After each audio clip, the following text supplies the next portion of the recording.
School থেকে tiffin কিনে ফেরত পাওয়া টাকার মধ্যে একটা ভুল কয়েন পেয়েছিলেন সে সময়ের কিশোর লুটস জুনিয়র।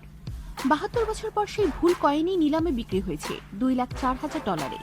জানা গেছে, দ্বিতীয় বিশ্বযুদ্ধ চলাকালে ১৯৪৩ সালে আমেরিকার টাকশালে ভুলবশত ২০টা কয়েন তৈরি হয়। কারণ সে সময় যুদ্ধ সামগ্রী যেমন বোমা, টেলিফোনের তার তৈরিতে তামা বিপুল হারে ব্যবহৃত হতো। তাই যোগান ঠিক রাখতে তামার ব্যবহার অন্যান্য খাতে যতটা সম্ভব কমানো হয়। তাই দস্তার প্রলেপ লাগানো স্টিলের কয়েন ছাপানো হতো আমেরিকায়। সে সময়ই টাকশালে ভুলবশত আব্রাহাম লিঙ্কনের ছবিযুক্ত ১ সেন্টের ২০টা তামার মুদ্রা তৈরি হয় এবং সেগুলো বাজারে চলেও যায়। কিছুদিন পর গুজব ছড়ায় এই লিঙ্কন কয়েন ভুলবশত ছাপা হয়েছে এবং যে এই বিরল কয়েন ফেরত দেবে, ফোর্ড মোটর কোম্পানি তাকে ওই কয়েনের পরিবর্তে গাড়ি দেবে। ওই অফারের লোভে নকল তামার কয়েন বাজারে ছেয়ে যায়। ১৯৪৭ সালে এমন একটা কয়েন পান ১৬ বছরের জন লুটস জুনিয়র। স্কুলের ক্যাফেটেরিয়া থেকে খাবার কিনে টাকা ফেরত পেয়েছিল কিশোর জন। তার মধ্যে একটা ছিল তামার লিঙ্কন কয়েন।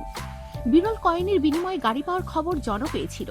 তখন ট্রেজারি এবং ফোর্ড মোটর কোম্পানির সঙ্গে যোগাযোগ করে জানতে পারেন কয়েনের বদলে গাড়ি দেওয়ার প্রস্তাব পুরোটাই গুজব। সবাই জনকে তখন বলেছিলেন সেটা আসল লিঙ্কন কয়েন নয়। তা সত্ত্বেও কয়েনটা নিজের কাছেই রেখে দেন জন। গত বছরের সেপ্টেম্বরে মারা গেছেন জন। অবশ্য এর আগে তিনি জেনেছিলেন তার কাছে থাকা কয়েনটি আসল লিঙ্কন কয়েন। তাই নিজের অবর্তমানে যাতে এই বিরল কয়েন সঠিক জায়গায় পৌঁছায় সেজন্য মৃত্যুর আগে কয়েনটা বিক্রি করে দিতে চেয়েছিলেন তিনি। গত ১০ জানুয়ারি জনের ওই কয়েন নিলামে ওঠে। নিলামে জনের সংগ্রহে থাকা ওই লিঙ্কন কয়েন $2,04,000 বিক্রি হয়েছে, যা বাংলাদেশে প্রায় ২.২ কোটি টাকার সমান। এর আগে ২০১০ সালে এমন একটি কয়েনের নিলামে দাম উঠেছিল $1,70,000। সংশ্লিষ্টরা জানিয়েছেন পিটসফিল্ডে একটি লাইব্রেরির সঙ্গে যুক্ত ছিলেন জন। নিলামের অর্থ সেই লাইব্রেরির উন্নয়নে ব্যবহার করা হবে। আমাদের সাথেই থাকুন আর অবশ্যই সাবস্ক্রাইব করুন।